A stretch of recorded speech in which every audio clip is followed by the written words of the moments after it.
Greetings, dear ones. I am Kryon of Magnetic Service.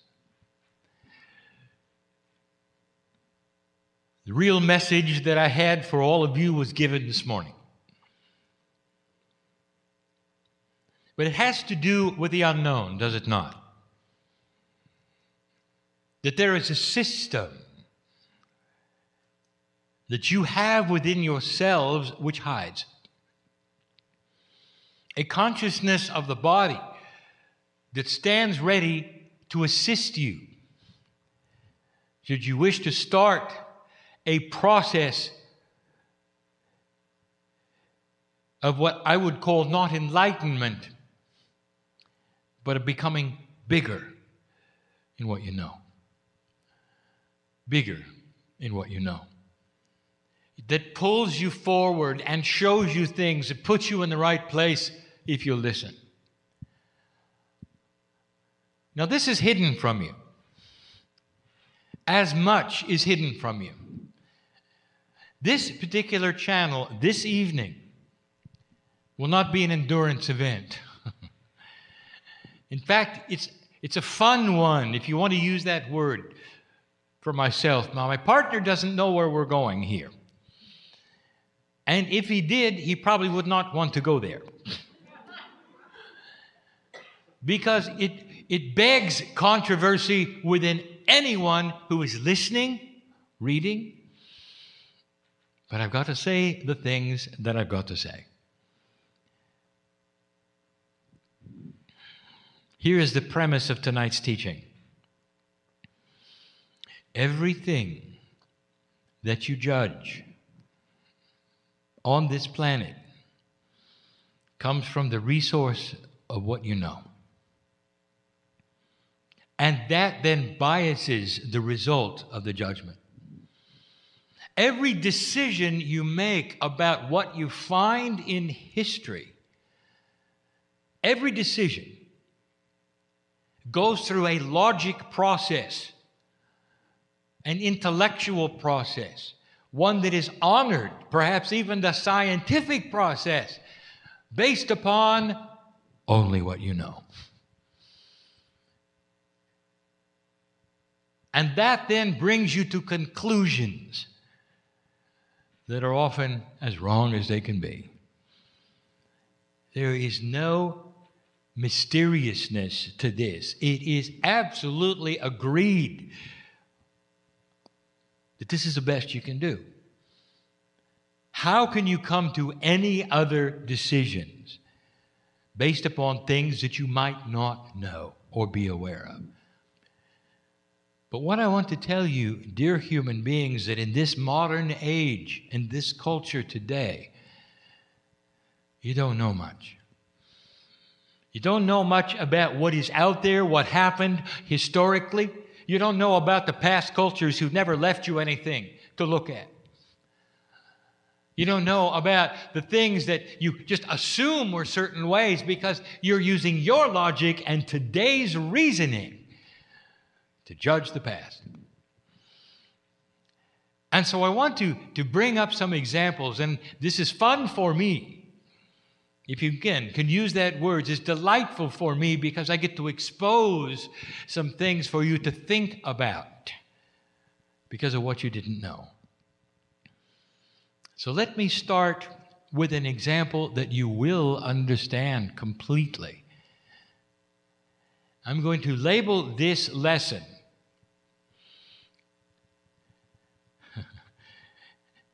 Ancient Energies Frozen in the Past. Ancient energies frozen in the past. Dear ones, cultures come and go. They learn certain kinds of things that are usurped by other cultures who can do it better. And the one culture will often drop the thing that the other culture doesn't need anymore. And in the process, hundreds of years will go by without the internet, nothing to look up, nothing to see, and these things are forgotten.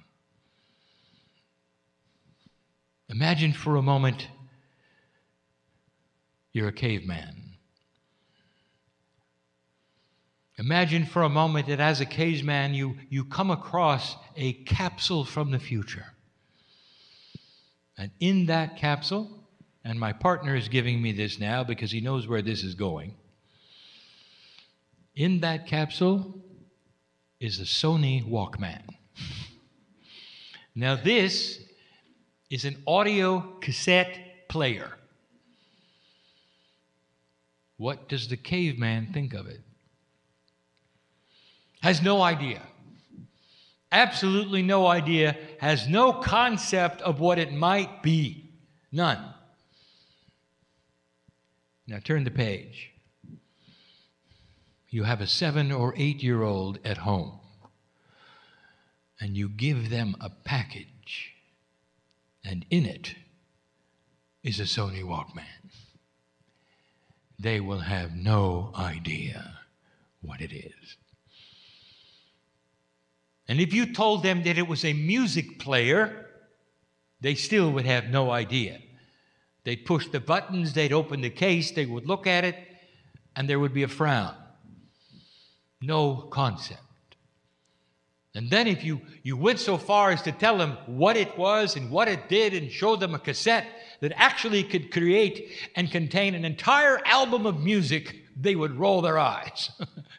Because they've got a device, a fraction of that sound, that size, it'll play 100 albums of music.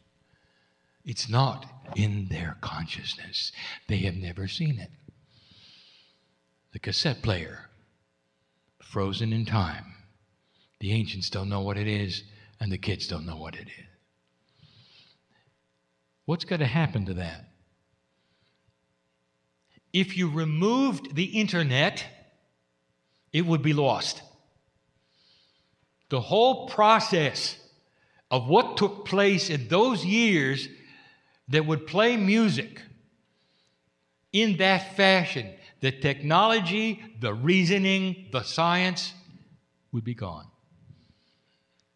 Today you archive everything. And so this day, that will not be lost. But that's not what I want to talk about. That is the example that I wish to talk about. A technology frozen in time. One that is no longer used, but forgotten. Is it possible that there are others?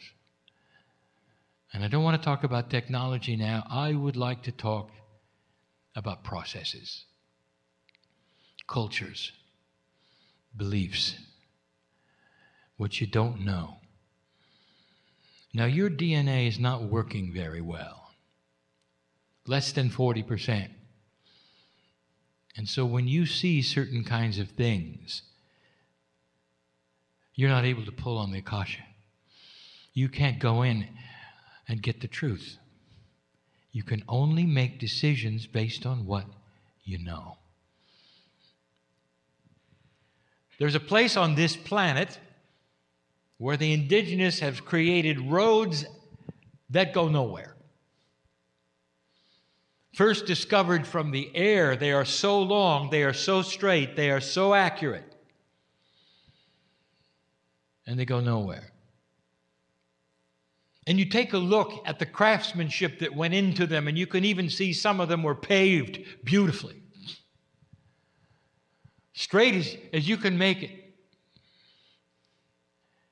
And they go for sometimes hundreds of kilometers. And they go nowhere. What do you think of that? And so the human being summons up the highest logic possible. And they may form committees. And they may look at all the possibilities of what those roads were for. And they will say, well, they did not have vehicles, so there was no reason for them to really build roads at all. Especially not that straight that went not even to another city. They simply went. Interesting, when you view them from the air, they look oddly like runways. Runways. So the next logical thought, because humans have runways now, is that they are runways from the past.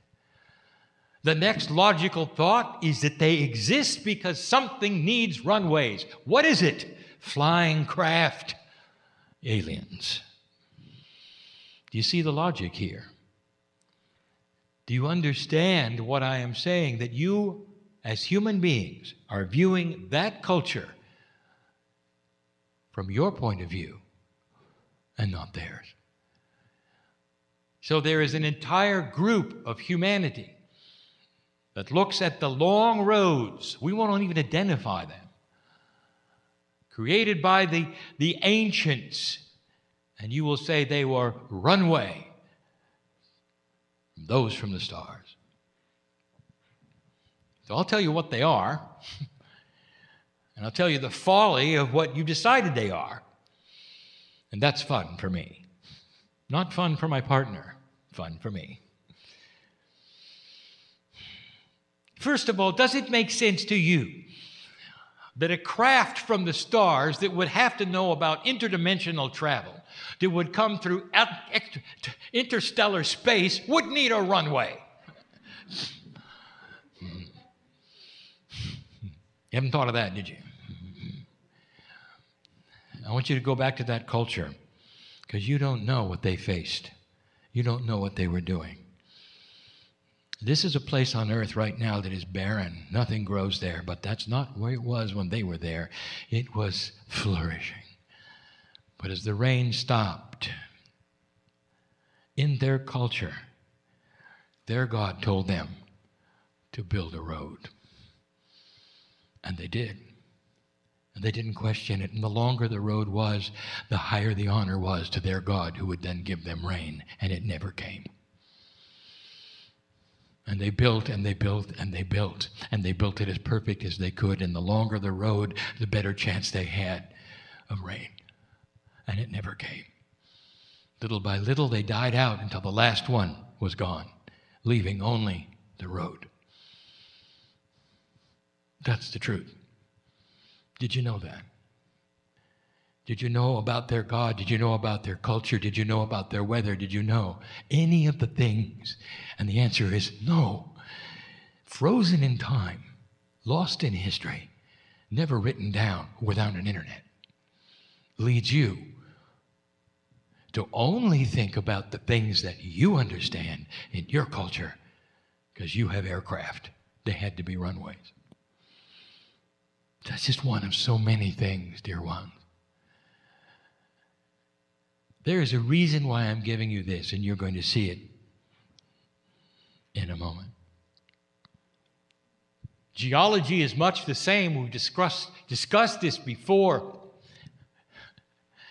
You base all of your geological suppositions, what you see in the canyons that are formed, on one premise, that time did these things. But you weren't there to watch it. And you base that upon what you see today. A very benevolent planet that doesn't have a lot of upheaval. A benevolent planet that just sits there. A benevolent planet that is worn by time, maybe millions of years, to create erosion here and these things there. Let me take you to a 300-year period that created the Grand Canyon a long time ago, where an entire ocean ran in both directions because of upheavals in the earth over 300 years and carved that canyon so quickly. Geologists will tell you they find a delta on both ends of the canyons. That makes sense to you. It ran in both directions. Ask them if they found seashells around there, and they'll say, yes, there was an ocean. Ran both directions, carved that canyon 300 years. I was there. You can only decide that based upon what you know, not what you don't know. And geologists don't know that. And they don't have that within them to even suppose it, because there's no evidence, because the timing is not apparent yet. There will be some things that they will discover which will lead to this. You watch. Someday they will admit that the entire thing was short-lived and happened very quickly. You see what I'm saying? That knowledge was frozen in time. You don't have it. You didn't have pictures of it. You don't have that today because the earth is quiet instead of one that is dynamic. And so you suppose that all of it was done over millions of years of a little river that carved the whole thing.